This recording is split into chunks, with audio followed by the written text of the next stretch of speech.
you really don't know the type of person you're married to till things hit the fan, right? Things hit the fan, using the nice word, and you really see, do they step up? All right, folks. Happy Monday evening. There is no school on Tuesday here in Hillsborough County. We are not going to be live streaming this week. I came home this evening and power had gone out. So we're getting, a series of power shortages, and I really don't want to run a live stream with the power going in and out. I don't know when the live streams are going to come back. I'll have to take it kind of on a week by week basis for our Thursday night live stream, but I got to be able to get through it without power outages. I mean, I know you're all understanding and stuff. If a power outage occurs during a live stream, there's not much I can do about it. But when I know that there are power outages going on, I really can't do it right now. So at least the streets around us now have power. All right, folks, we're going to take a look here at a Dave Ramsey story that ran 6 days ago, and it's called My Husband Has Been Unemployed for 13 Years. And as you know, I'm listening to it for the first time with you. I'm so glad you're here. Let's go ahead and hit it. Brought to you by the EveryDollar app. Start budgeting for free today. I'm looking for wonderful advice as a way that I can help out my husband. He worked in pharmaceutical chemistry with a bachelor's and a PhD, worked for 15 years, got laid off in 2011, and he's never gotten a job since. Well, family, I think we got the gist of the story. Let us go ahead and do it right from the get-go. Let us pour that tea. Always so refreshing. All right. He's got a PhD. Now, he's been unemployed for 13 years. I don't know if something psychologically happened, emotionally, whatnot, but, there comes a point, and again, without knowing about his mental health, all right, there comes a point where if something keeps reoccurring over and over and over again, they say that the problem might be you. It might not be other people. Now, it may be too early to determine, but we definitely have an issue here. 13 years unemployed. It's been really challenging. Whoa. I think that's beyond challenging. I think that's almost to the point of you might question if this is the right marriage. I'm not saying jump to divorce, family. What I am saying is 13 years unemployed, there's something deeper going on. He was laid off. Yeah, big time. His layoff coincided with Obamacare being launched and a push to get all sorts of pharmaceuticals down to generic price. So it made research really hard to be profitable in the U.S. And, of course, the financial crisis had started in 2008. So there were thousands of chemists of his caliber looking for jobs. And I'm willing to bet that those thousands of chemists of his caliber that are looking for jobs probably have jobs 13 years later. And perhaps they even had to shift a little bit in the industry that they're looking for. I don't want to jump and say she may have just married basically a career student. You could be a career student and a job bum. You really like being in school and you like the challenge of that, but once it comes to work, you're not so keen about that. Just a thought. He looked all over the United States. We were willing to move. We had followed his career previously, and I had been a stay-at-home parent. But when he was 2 years out of having a job, I went back in and I got a full-time job and rebuilt my career, which has been really helpful, but it hasn't replaced his earnings because my bachelor's degree earnings do not equal PhD earnings in chemistry. Apparently. Now, this is the thing. My family has a history of PhDs behind them. I have a double master's, although I think I could probably count it as one because one of them was from the University of Phoenix, okay, which is slightly on the defunct. But the other master's is from the University of South Florida. So that was my education degree. Just because someone has a PhD does not make the job search any easier. In fact, it can actually make the job search more difficult simply because of PhD is still to this day relatively exclusive, but I think a lot of people mistaken what a PhD is also for. Okay, it is a research degree, and I don't want to get too far off on what a PhD is, but my dad, my stepmom have PhDs. It's a research degree. So if he basically got laid off and he says that's it sounds to me like he's kind of the type of guy, perhaps I could be wrong, he could be the type that says, if it's not the exact type of job I want, I'm not doing it. Because I'm sorry, short of extreme psychological health issues that I would have hoped would have shown themselves 13 years later, short of that, she just got a lazy bum of a husband. Because there are people who have families to feed and they would be doing Uber and delivering pizzas if they had to. So if he's not willing to take on any job and he sees himself as, I have a PhD, therefore I am above everybody and I will take nothing less, I can bet you that a lot of those coworkers that he had the job with, all right, the PhD job, I'm willing to bet that most of them were willing to tweak their career, perhaps have to take a step down, perhaps have to take a pay cut. I'd like to kind of know what is his personality like, because there are people who believe that if they're not getting, exactly what they want, they're not going to take the job. This is not husband material. Like they do. Yeah, they do. They far exceed it. Well, I guess in that case, yep, you're right. She's got a bum of a husband, family. That's what she's got. She has a bum of a husband. I've said on this channel before, and I it bears repeating, you really don't know the type of person you're married to till things hit the fan, right? Things hit the fan, using the nice word, and you really see, do they step up? Well, things hit the fan, and she's had 13 years to see what he will do when things hit the fan. Now me, I'm the type, when things hit the fan, I'm all there. I don't care if I have to work a job and a half. I don't care if I have to, go scrape gum off of tables. As you know, I do a part-time childcare job, a few bucks an hour, not much. Okay. I do what I need to do. What I want to do is figure out how I can help him out.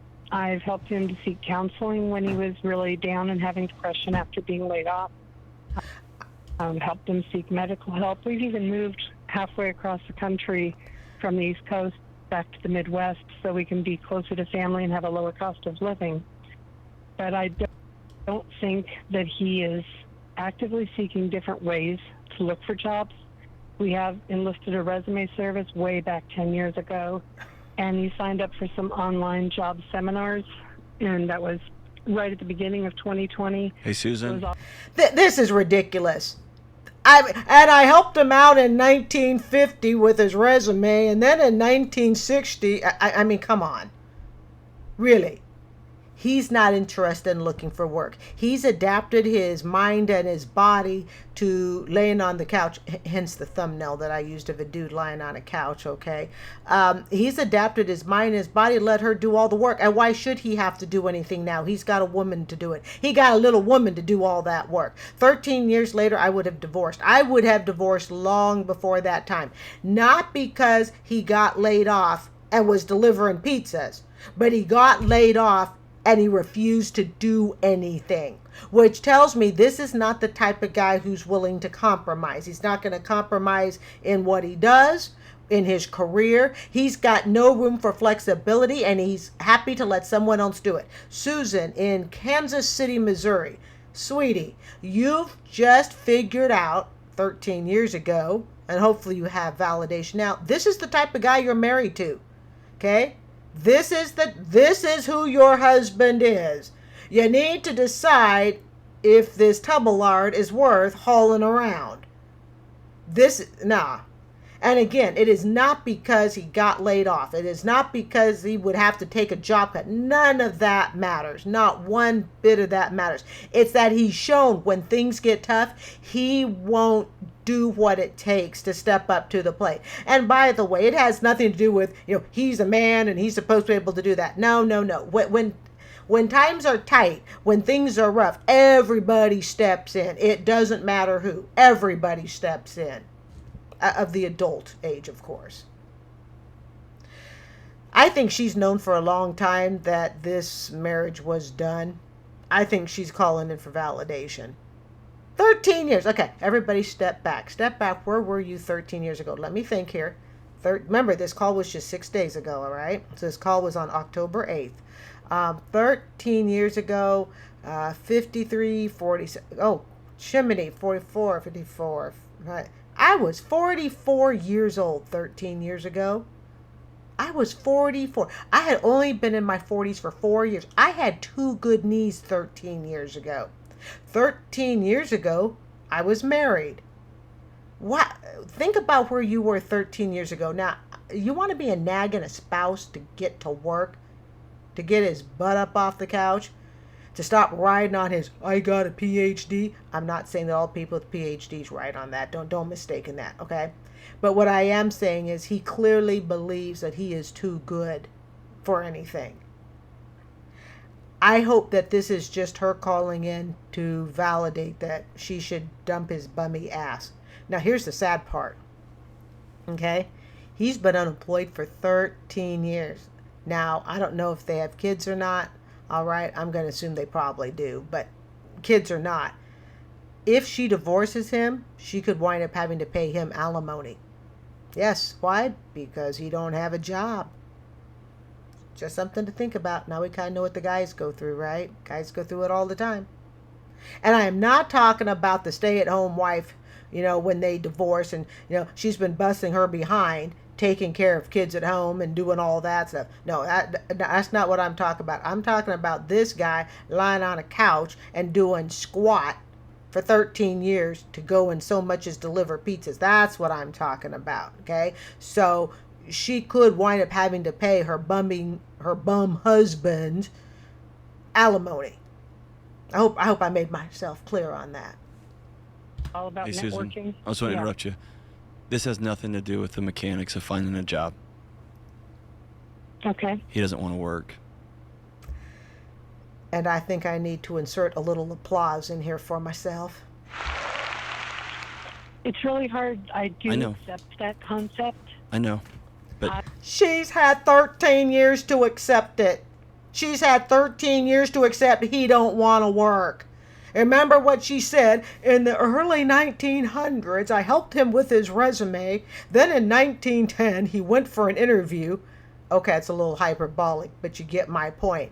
I mean, come on, family. I was 44 when this dude was out of a job. His PhD degree, by the way, ain't no good today because he's not used it. So he might as well just throw it in the trash. He hasn't been active with it. And if you're going to have a PhD, you best hold current licensing. You need to be up to date on the technology, science. He said he was a chemist or something like that, okay? You got to be up to date. That PhD is less valuable 13 years later than the kid coming out of community college with an associate's degree. I hear from him that he does, but I don't see him taking the steps. But behavior is to a get into other language. areas. Behavior is a language. What's he Yeah. been telling you for a decade? He's probably been telling her, I'm scared. Well, and even His went back to behavior school for a and got decade master's. is, I don't work. I don't work. That's the answer to John's Yeah. question. And his behavior for a decade is, I know that you're scared, and I know you're exhausted, I know you're freaked out about bills. You go do something about it. I'm not going to. And here's why I don't have a lot of compassion. I know too many people of my personal friends who have PhDs who got laid off, and they are at the grocery store or they're at Walmart throwing boxes in the interim. When times get tough, you do what you got to do. I don't care if you have a PhD, bachelor's, master's, and you're, working hard at Wendy's. I've done it all. All right? I have peeled gum. I have babysat. I have cleaned the floors toilets on my hands and knees, and I'm not talking in my 20s, I'm talking in my 40s when I was getting divorced to try to bring in a little extra money. I've done it. I will continue to do it if it is necessary. Fortunately, I'm not in a position now where I have to do a little extra job. I do it because I want to. More so because it supports my YouTube habit. But I know that I would never, ever, in any way, I would never look down on someone who had to do what, who has to do what they have to do to make ends meet. I've done it, and I certainly wouldn't want someone looking down at me. And I was getting divorced. I was a school teacher. Okay, I'm in my 19th year of teaching middle school. So 9 years ago when I got divorced, almost 10 years ago when I got divorced, I was cleaning, I had a neighbor, and she had an apartment. She was right above me. And I cleaned her place, bathroom, toilet, scrubbed floors, and all of that. Did it for something like $20 an hour. It's about 4 hours worth of work.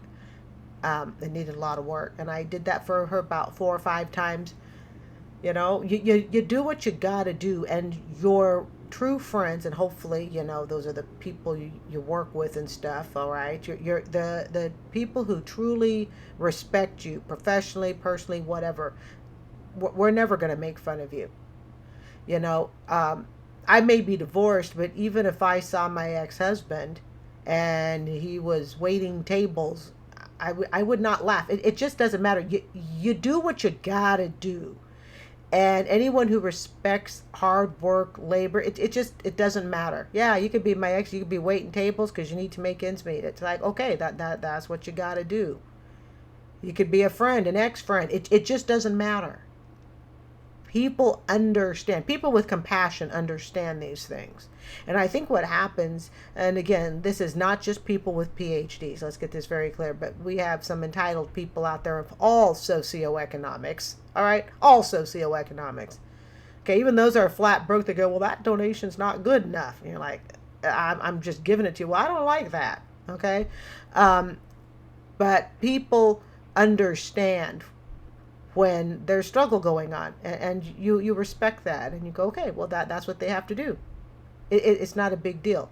But this husband of hers, all right, this tells me his whole ego was on his job. So I think they said he was a chemist. All right. So instead of really being about the chemistry, he was really all about the ego. And when the chemistry job laid him off, that ego bubble was burst, and that was the end of it. And this little lady, God bless his wife. Who is it again? Susan in Kansas City, Missouri. Susan doesn't realize that her working for 13 years like this, all she's done is enable him to be like this. I would not have stuck around in a marriage for 13 years to a guy that's going to do absolutely nothing. But if they do wind up divorcing, she may be prepared to have to pay alimony. Because they have families and they have commitments that they've made. They have responsibilities. Absolutely. I also have friends who've been in the throes of depression and have worked like you wouldn't believe to work themselves out. And raise your hand if that is you. You've been in the throes of depression and you've continued working because you understood that you had commitments, a job, a roof over your head, maybe you had kids, family, a pet. I don't know. That obligation could just be to yourself, right? And we keep pushing forward. 6 months, 1 year later, they're doing something. And I've encouraged him to take any kind of an entry-level basic job. She encouraged him in 1910. Come on, think about how old were you 13 years ago? Okay, you really want to get technical? 13 years ago, the students that I have today in middle school, they were just born. Yeah, let that sink in. The kids that I have today, they're 13, all right? They were just born. And this guy started being laid off and laying on a couch. They were just born. This marriage is over. This marriage is over. To get back into working. That's right. And he's not been actively doing that. I did. That's how I got into my job. And now I've got. Well, Susan, that's what normal people do. Yeah. Yeah. And when you're broke and you don't have work and you can't find work in your field, you take a job. Right. And then you keep trying to work Yeah. your way back into your field, maybe, but you take a job. And the problem is he's been out of work for so long that anybody that he would have connected with that was still in the field, kind of that you give me a referral, I give you a referral, we help you out. He is so out of the field that all of those people that he used to work with, they won't refer him and he can't go to them for a referral. This guy's a lazy bum. Here's the bottom line. She married a lazy bum. That's who she wound up marrying. She didn't realize it at the time because everything was going really great. But like I said, when the going gets tough, you have a real idea as to who you married. And there's no excuses or reason that goes for 13 years unless he's mentally disabled or physically disabled. And even then, I think he could probably have been doing something. I go to work with 2 busted knees. I have students who go to school in wheelchairs. Okay? I mean, come on, folks. And what's keeping this guy? I saw a mother and a son once riding the bus. This is when I lived in Portland. They were both blind. Mom was taking the son. I don't know where they were going. I think she took him to school, and then I think she went to work because I saw them like all the time on the bus route when I lived in Portland. People, we work through all sorts of conditions. What's this guy's excuse? This is just his character. This is just who he is. I agree. So I'm not sure what I can do. I don't know that you can do anything. Can't. You've done a lot already. The only thing I would so the marriage is over. This is why they're having a tough time with the words. Come on, 13 years ago. It's not like I can say, well, he's been doing this for the last 5 years. No, he's been doing this since I was 44, since just before my students were born. I mean, come on. My friend Henry Cloud tells a story about a guy who tried to help his son get through college, and he kept getting thrown out because he was smoking weed or whatever. And the guy get him back into another college, he'd get thrown out, get him back into another college and get thrown out. And the guy said to Henry, he goes, I got to tell you about my son's problems. And he goes, your son doesn't have any problems. His dad takes care of everything and he smokes weed. Your son doesn't have any trouble. He goes, you're the one that's got problems. You have a son that's misbehaving, and my job is to help your son have some problems. Sorry about the trigger there sometimes. Yeah, if you think about it, the smartest person in the room is the one with the PhD because he's figured out how to get his little woman to do all the work. Now, again, I am not saying, all right, if it doesn't sound, I can't tell if they have kids or not. This is not someone who has stayed at home for 13 years, from what I can tell, to raise the children and really, really, step up to the plate and be a house dad. At least that is not what I'm hearing. What it just sounds like is a guy who lost his job. And yeah, I'm sure there's a little bit of an ego, burst, yada, yada. Okay, I get it.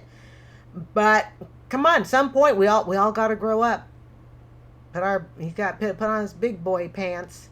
Sounds like he's just happy to let his wife do the work. I think she needs to divorce, and I wouldn't have made it for 13 years under this condition. I wouldn't. No. Because your son's being taken care of by his trust fund daddy, and in a sense, Susan, I know you're a kind, sweet person. I can hear it in your voice and the way you've described this. I want someone in your husband's life to help him have some problems that gets him off his butt. Divorce them.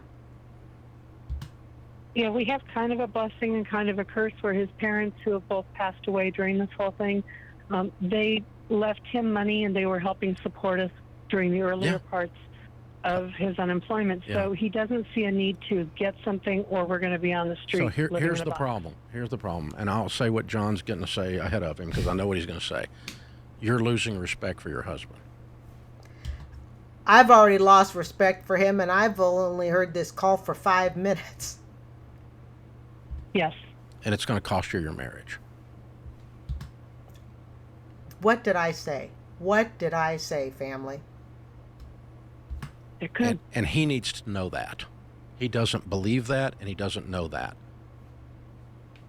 Because this isn't about resumes. This is not about No, this is about getting up off your butt. what mom left us or dad left us in the trust fund. It's about none of that. This is you having the courage to say after 10 years, I do not respect the man that I share a bed with. You know, it makes me wonder what his relationship with his parents was like when he was, but before he was married. In other words, did his parents cater to him? Now, again, we have to remember on these phone calls, family, we're only hearing one side, all right? But I'm pretty inclined to believe her due to the fact that he's not lifted a finger to work for 13 years. So unless she would like to retire broke, because I guarantee you 13 years later, the trust fund has run out. I think that's what she was saying, or at least I thought that's what she was saying, okay? 13 years later, unless she intends to retire broke or working until she's 80 years old to support this doofus, I think she needs to let the marriage go. This is just the guy that she married. It's the unfortunate luck of the draw sometimes. And he has a right, I believe, to know that. And it's about contribution and That's fair. purpose. Yeah, and it's taking us down a road that I don't want to go down, honey, which is that we're not going to end up married. And so we're going to go see a marriage counselor, and you're going to go get a job doing something in the next 30 days. I'm going to go end it here, but I thought he was going to say in the next 30 years because, you know, that's keeping in line with what's already happening. All right, folks. Remember, no live stream on Thursday. I'm going to put at the end of this video, I will put up a TikTok, as TikTok has come to this channel, so I hope you'll stick around and watch that. And also, I'm going to go ahead and put up another Dave Ramsey coming up at the end of this video as well. So make sure you click on those. Don't forget to subscribe. Folks, this has been enjoyable. You guys have yourself a wonderful Monday evening. My time is up, and so is yours. Good night, family.